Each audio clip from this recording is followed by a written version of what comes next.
আমরা অনেকে মনে করি যে ইরান ফিলিস্তিনকে মুক্ত করবে। আল কুদসের মুক্তি ইরানের মূল উদ্দেশ্য না। ইরানের মূল উদ্দেশ্য হলো মধ্যপ্রাচ্যে শিয়াদের যে ক্ষমতা এটা বৃদ্ধি করা, শিয়া অ্যাক্সিস বলে যেটাকে, এবং এটা সে করবে অ্যাট ইয়োর কস্ট।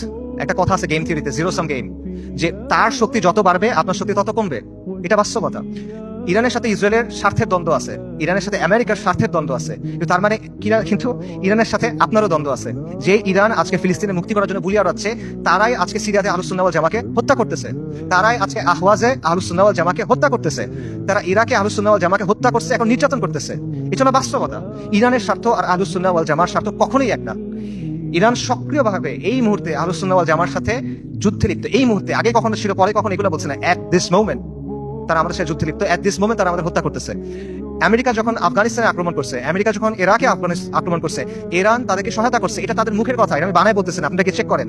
মোহাম্মদ খাতামি ইরানের প্রেসিডেন্ট ছিল 97 থেকে 2005 পর্যন্ত সম্ভবত। তার একটা বক্তব্য আছে যে তালিবানের বিরুদ্ধে আমরা আমেরিকাকে সাহায্য করছি। স্পষ্ট বক্তব্য আছে তাদের, এটা লুকোছাপার কিছু না। এবং সবচেয়ে বড় যে বিষয়টা, ইরানের ব্যাপারে সতর্ক হওয়ার সবচেয়ে বড় কারণ হলো যে তাদের সাথে আমাদের আকীদার দ্বন্দ্ব আছে, তাওহীদের ব্যাপারে দ্বন্দ্ব আছে। তারা আল্লাহর উলুহিয়াত, আল্লাহর রুবুবিয়াত, আল্লাহর সিফাতের ব্যাপারে শিরক করে। তারা আমাদের মা আয়েশা রাদিয়াল্লাহু তাআলা আনহার ব্যাপারে জঘন্য কথা বলে, যেটা কোনোদিন কিয়ামত পর্যন্ত মানা সম্ভব না আমাদের পক্ষে। তারা সাহাবায়ে কেরাম রাদিয়াল্লাহু তাআলা আনহুম আজমাইনকে তাকফির করে, এটা কোনোদিন পর্যন্ত মানা সম্ভব না। এগুলো কোনো ফুরুই বিষয় না ভাই।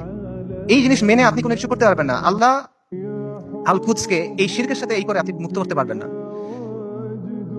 ইরানকে আপনার দেখতে হবে ক্রুসেডের সময়ে উবাইদি সাম্রাজ্যের মতো করে। ক্রুসেডের সময় একটা সাম্রাজ্য ছিল, উবাইদি সাম্রাজ্য। এটাকে আপনার অনেকে ফাতেমি খিলাফত নামে ছিলেন। এরা আকীদাতে ছিল ইসমাইলি শিয়া, মানে ইমামি শিয়াদের চেয়েও খারাপ, বাতেনিয়ারা ইসমাইলি শিয়া।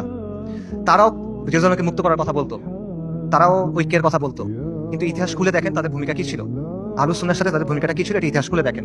এবং এটা শুধু তখন না, এখনো এবং এর আগেও ছিল এরকমই। কাজেই ইরানকে আপনার উবাইদিদের একটা আধুনিক সংস্করণ হিসেবে দেখতে হবে। তবে credit where credit is due, ইরানের কিছু অর্জন আছে যেটা আমাদের নাই, এটা আপনার স্বীকার করতে হবে। শিয়া স্বার্থের জন্য গত 4 দশকে ইরান যেটা করতে পারছে, কোনো সুন্নি শক্তি সেটা এখনো করতে পারে নাই, এটা বাস্তবতা। শিয়াদের আছে একটা রাষ্ট্র আছে, তাদের একটা জিওপলিটিক্যাল প্রজেক্ট আছে।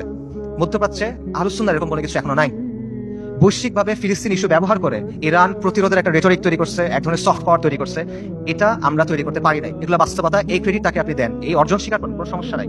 কিন্তু এই রেটরিকে মজে গিয়ে আপনি মনে করেন না যে তারা হলো উম্মার অগ্রসেনারী, আপনি মনে করেন না যে সে এসে আপনার সহযোগী হবে। এটা যদি আমরা মনে করি তাহলে এটা ভুল হবে, এবং এই ভুলের মাসুল আমাদের দিতে হবে।